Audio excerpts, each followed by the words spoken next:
Como é que tá as pesquisas em questão das eleições, assim? É verdade, né? Tá rolando alguma coisa já? Tá. Tem pesquisa saindo toda semana. Quem são os favoritos? Trump vai ganhar?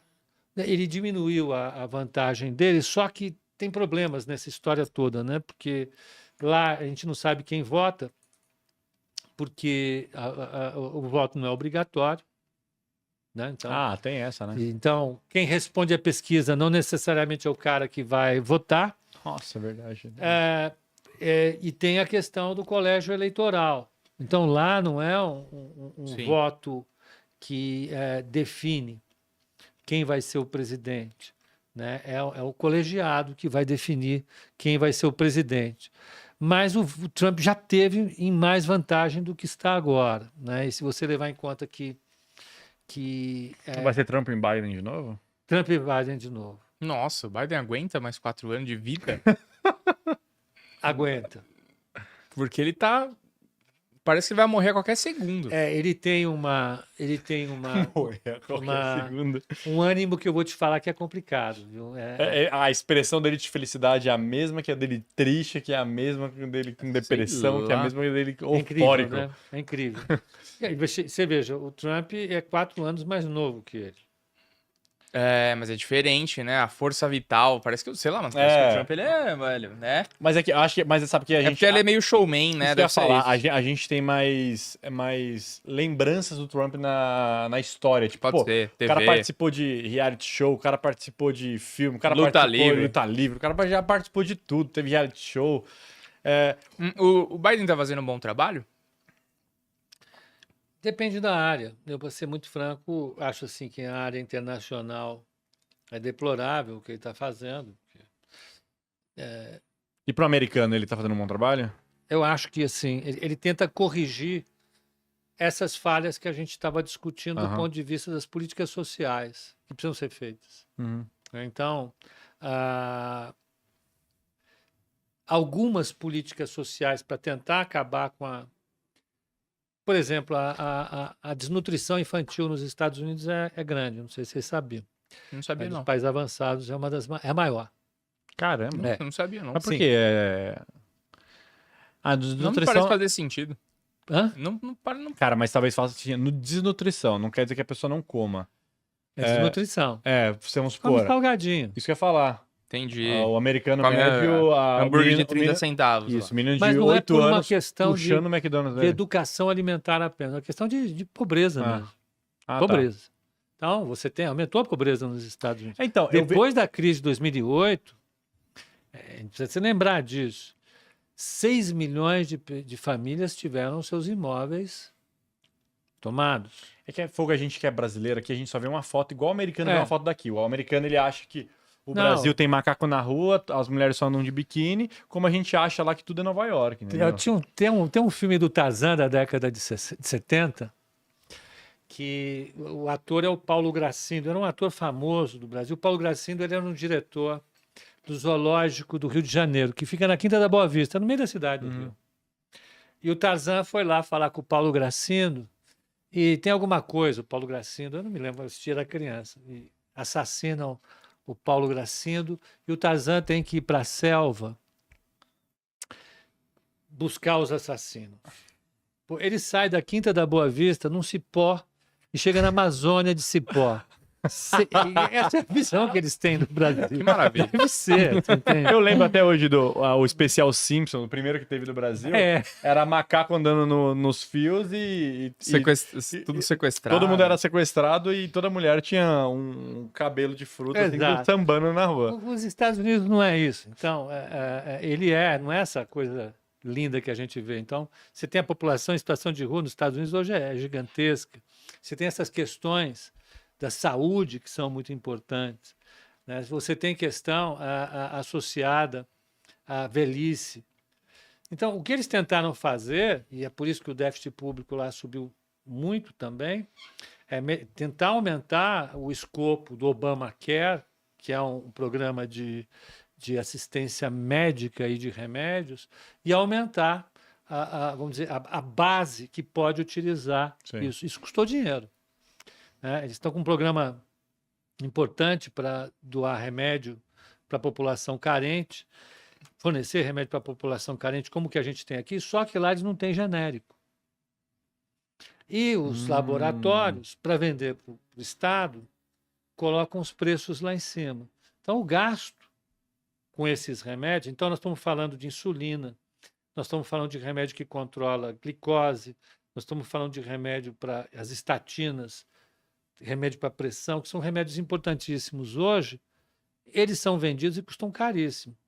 Então, eu acho que o Obama abordou essa questão de uma maneira, vamos dizer assim, que pode mitigar os problemas que causaram essa fratura na sociedade americana, mas não resolve. Eu acho que no curto prazo, de verdade, não resolve. Eu acho que foi um primeiro passo, mas, é claro, ele perdendo o governo, a estratégia do Trump para essas questões é completamente diferente, né? O Trump considera esse é um problema que as pessoas têm que resolver individualmente, né? Cabe ao indivíduo escolher o sistema de saúde dele, escolher e não vai. Não vai acontecer, né? Não vai acontecer. Eu queria até perguntar, entrando nessa linha das eleições, a gente hoje tem uma posição, um governo de esquerda.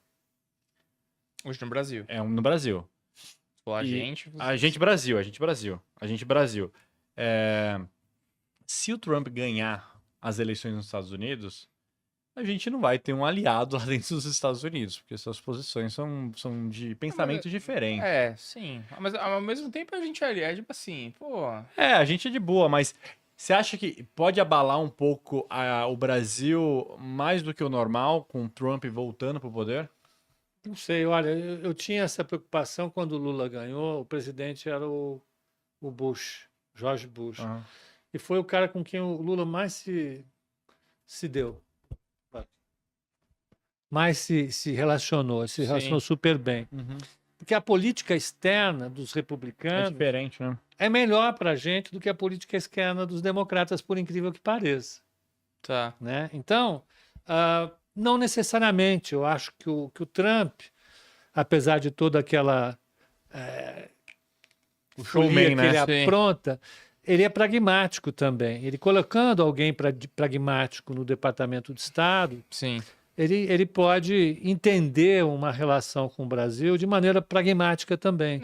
Então, eu vi engraçado. Ele vai olhar pra ele e vai ser cara engraçado. Mas eu vou te falar, ele não incomoda ninguém. Se a gente parar pra pensar, a gente já teve Trump, Bolsonaro e Putin ao mesmo tempo no poder e tipo assim, nada aconteceu, né? Então, tipo, tá tudo bem. Sei lá também. Eu acho que andando nessa linha, como é que tá a imagem do Brasil, assim, nessa coisa da política externa, assim? Como é que o mundo tá vendo o Brasil? Olha, não, eu acho assim, o cenário internacional está tão conturbado. Ninguém tá ligando pra gente. Ninguém liga pra gente, né? Tá fazendo? Tipo a mulher gritando pro Michael Jackson, né? Michael, ninguém liga pra gente. Sabe? Eu acho assim, o Brasil, ele imagina agora como é que a questão de Israel está afetando os Estados Unidos. Hoje está tendo manifestações na Universidade de Colômbia e na Universidade de Yale. Algumas dezenas de pessoas foram presas em Colômbia e em Yale, porque os alunos, professores e funcionários estão demandando que as universidades parem de receber apoio ou dar apoio para empresas do setor de indústria armamentista que fornecem armas para Israel. E isso está causando toda uma comoção em uma parte da sociedade americana. Eles são uma democracia, né? As universidades têm um peso institucional elevado nos Estados Unidos. Até o governo Trump, depois caiu um pouco, porque o Trump não gosta muito da universidade, mas a universidade era a instituição que mais tinha respeito junto ao público. E, de repente, a universidade está refletindo uma preocupação geopolítica que não tinha até 2 anos atrás.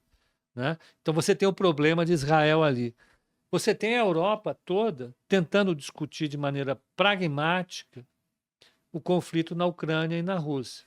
Bom, se a gente der apoio à Ucrânia, a Rússia pode aumentar, escalar o conflito, isso para a gente vai ser uma armadilha. Mas, por outro lado, se a gente deixar a Ucrânia ser tomada pela Rússia, a Rússia pode querer assumir um papel que não é desejável para a gente dentro da Europa.